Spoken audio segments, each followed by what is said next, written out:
গতকাল আমাদের কলা মন্দিরের একটি সঙ্গীত অনুষ্ঠান ছিল পিঠাকিয়ারির রাধা গোবিন্দ মন্দিরে। তো বিকেলবেলায় বেরিয়ে গেছিলাম সেই উদ্দেশ্যে। প্রথমে আমাদের কথা ছিল ডাবর মোড়ে মিট করার। তো এই যে ডাবর মোড়ে ফ্ল্যাটের সামনে সবাই দাঁড়িয়েছিলাম গাড়ি আসবে বলে। তারপর গাড়ি চলে এসেছিলো, আমরা গাড়িতে চেপে যাচ্ছিলাম রাধা গোবিন্দ মন্দিরে আর যাচ্ছিলাম আল্লাডি হয়ে। তো এই যে প্রায় পৌঁছেই গেছিলাম, আর পৌঁছে গিয়ে প্রথমেই মন্দিরে একটু সুন্দর মুহূর্তটা উপভোগ করলাম। প্রথমেই গিয়ে মন্দিরে ঠাকুর দর্শন করলাম। আর এই রাধা গোবিন্দ মন্দিরে চট করে আসা হয় না, অনেকটাই দূর বলে, কিন্তু এ দেখো ঠাকুর টেনেছে বলে আসা হলো। আর কি সুন্দর লাগছিল, মনে হচ্ছে মায়াপুরে এসে পৌঁছেছি। তারপরে এদিকে কিছু সাঁওতাল নাচ হচ্ছিল, বিশেষ অতিথিরা উপস্থিত হবে বলে তারা এখানে প্রস্তুত হচ্ছিল। আর তখন মেঘ করেছিল, আর আমাদের যেহেতু প্রথমেই অনুষ্ঠান ছিল তাই আমরা স্টেজে উপস্থিত হয়ে গেছিলাম, কিন্তু বিশেষ অতিথিদের আসার অপেক্ষা করছিলাম। তো তারা এসে উপস্থিত হওয়ার পরেই আমাদের গানের অনুষ্ঠান শুরু হয়ে গেছিলো। এই যে বিশেষ অতিথিরা এসে উপস্থিত হয়েছে, আর এই যে এটা হচ্ছে আমাদের একটা গানের অংশ, তোমাদেরকে দেখালাম।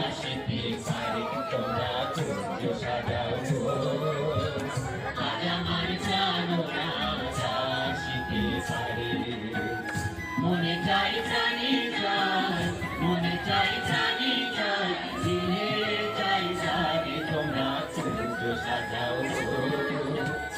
আজ আমার প্রাণ রাধা শিখে পারে, তোমরা সূর্য সাজাও। আজ আমার প্রাণ রাধা শিখে পারে। আমাদের মোট 3টে গান ছিল, কিন্তু এতগুলো গান তো এখানে দেওয়া সম্ভব নয়, ভিডিওটা অনেক লেন্দি হয়ে যাবে। তারপরে আমরা চলে গেছিলাম মন্দিরে। এর আগে সবাই বসেছিলাম আরতি দেখবো বলে।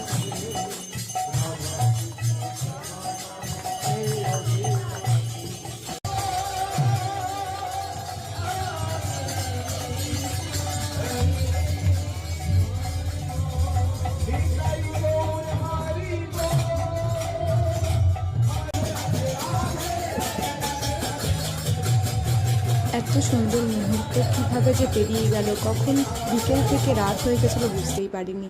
তারপরে আমরা ভোগ প্রসাদ খেয়ে বাড়ি এসে গেছিলাম। তো কেমন লাগলো ভিডিওটা অবশ্যই জানিয়ে।